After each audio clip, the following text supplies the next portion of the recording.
Hi everyone, welcome back to WHU TV. My name is John, your host as always, and I hope you're all doing well as I always do. This is the preview of West Ham's third Europa Conference League away game, second of Group B, where we travel to Lotto Park to take on RSC Anderlecht for a 5:45 kickoff on Thursday evening, live on BT Sports 2. And as always, we will be doing the live watch along with. That will be from quarter past 5.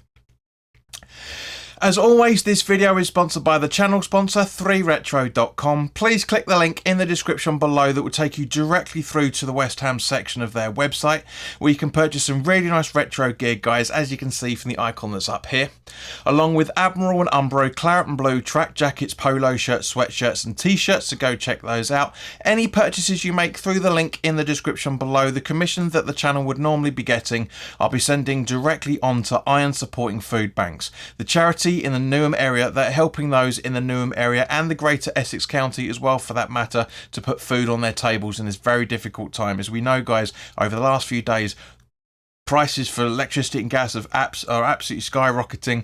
You know, it's not exactly cheap to live nowadays. So any purchases you make through the link in the description below, you'll be saving yourself between 5 and 15 quid in comparison to the club shop, and you'll be helping those the less fortunate than you and I. So let's talk about the officials. As always, they are all from Serbia by the looks of it. The referee is Novak Simovic.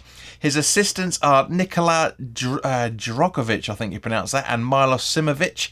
And the fourth official is Milan Mitic. Because it's Europa Conference League, there's no VAR, so it's back to the good old days of football. Now, the last time we played Anderlecht was in the Cup Winners' Cup final back in May 1976, where we lost 4-2, so not really relevant to either team's current form. You know, it's just, I know a lot of people like to bang on about it, but you know, it's just not relevant.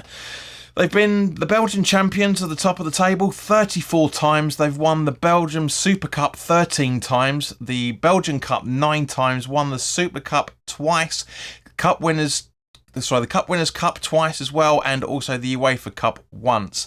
Unsurprisingly, Moyes has not faced them as a manager either.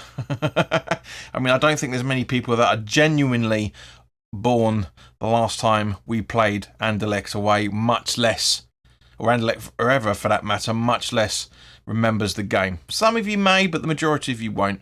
Now, as you guys know, I'm not a big fan of international football, so I don't really know a lot of the players that are around, but I do know two players that are in the Anderlecht side, and you guys will as well, which is former Spurs centre-back Vertonghen, who seems to play the left centre-back role, I should say, and also Wolves' lonely centre-forward Fabio Silva are the only players, as I say, that I can recognise. But guys, if you know any other players and who we need to be keeping an eye out for, then by all means, please do put this in the description. But from doing the research for this video, they have signed defensive midfielder Diawara from Roma. They've also loaned in centre forward Espito from Inter Milan, amongst others, and they seem to have made quite a big profit in the summer transfer window. So it looks like they're doing pretty well, Anderlecht, so far.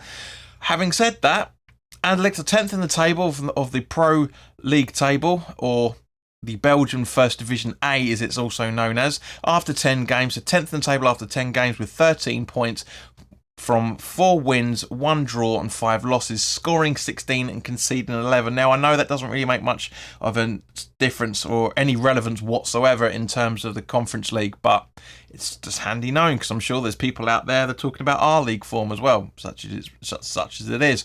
The highest goal scorer in all competitions is Silva, on loan from Wolves with 3 goals, and their highest assister is Revilioff, I think you pronounce that, with 3 assists. We need to look out for these two at least, and plus obviously, you know, as I say, Vertonghen as well. He played at the weekend, and there's a very good chance he's going to play on Thursday night as well.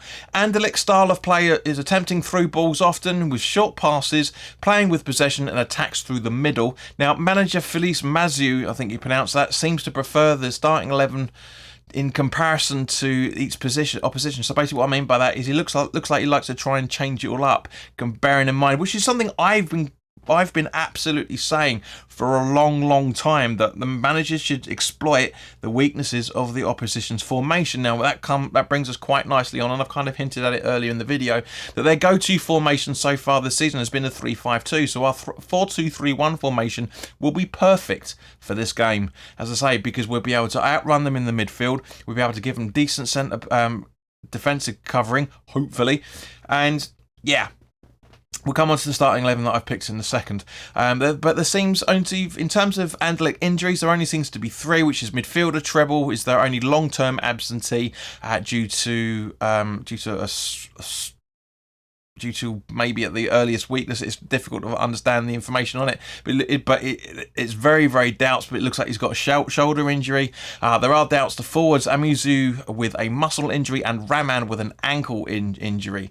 So as I say, I don't know anything about Anderlecht, haven't really seen them. I know the name, obviously, you know, and then their history and bit of prolific football, as we talked about earlier in the video. But in terms of their style of play, if they're going for 3-5-2, it's going to be very defensive.